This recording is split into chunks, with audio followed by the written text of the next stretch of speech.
আসসালামু আলাইকুম everyone. I hope that you all are very fine. Dear learners, আজকের লেসনে আলোচনা করব কিভাবে কোশ্চেনের আনসার দিতে হয় এবং সেই সাথে ইংরেজি বাক্যে প্রিপোজিশনের ব্যবহার করতে হয়।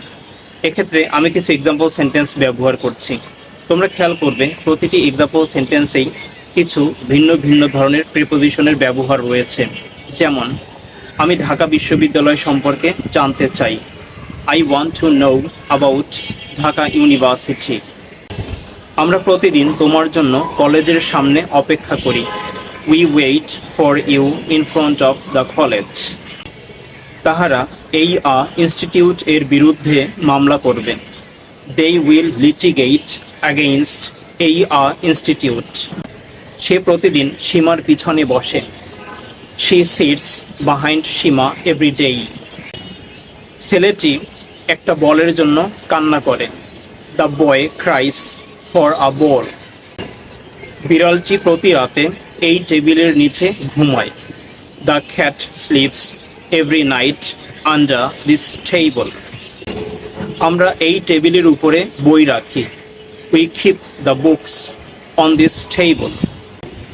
আমি প্রতিদিন রাজুর সাথে গল্প করি। I chat with Raju every day. Raju private car ছাড়া লং ড্রাইভে যায় না। Raju doesn't go for long drive without private car. Aryan Dhaka কলেজে পড়াশোনা করে। Aryan studies in Dhaka college. আমি আমার বন্ধুদের সাথে দেখা করতে এখানে এসেছিলাম। I came here to meet my friends. ছাদের উপরে কিছু মানুষ আছে। There are some men on the roof. সে তার হোম টাউন সম্পর্কে কিছু বলতে চায়। He would like to say something about his home town. বাড়ির সামনে আমি একটি বাগান করতে চাই। I want to make a garden in front of the house. কাগজের উপরে অ্যাড্রেসটি লিখো। Write the address on the paper. সে আমাদের পাশের বাসায় থাকে। হি স্টেইজ beside our residence. জঙ্গলের মধ্য দিয়ে ছেলেটি দৌড়াতে শুরু করলো। The boy began to run through the jungle. সে আমাকে ছাড়া কক্সবাজার যাবে না। He won't go to Cox's Bazar without me. Dear learners, তোমরা খেয়াল করবে প্রতিটি এক্সাম্পল সেন্টেন্সেই আমি ভিন্ন ভিন্ন ধরনের কিছু প্রিপোজিশন ব্যবহার করেছি।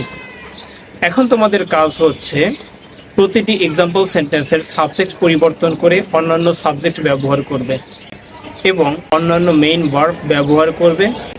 তারপরে মেইন ভার্বের সাথে অর্থের মিল রেখে অবজেক্টগুলো পরিবর্তন করে একাধিক বাক্য তৈরি করবে এবং বাসায় বসে অবশ্যই এই পদ্ধতি অ্যাপ্লাই করে একাধিক বাক্য তৈরি করে বেশি বেশি চর্চা করবে। তাহলে দেখবে একটা সময় তোমাদের ইংলিশ ভীতি কেটে যাবে, ইংলিশের ফ্লুয়েন্সি বাড়বে এবং ধীরে ধীরে তোমরাও ইংলিশে কথা বলতে শুরু করতে পারবে। তাহলে আজকে এই পর্যন্ত। আল্লাহ হাফেজ।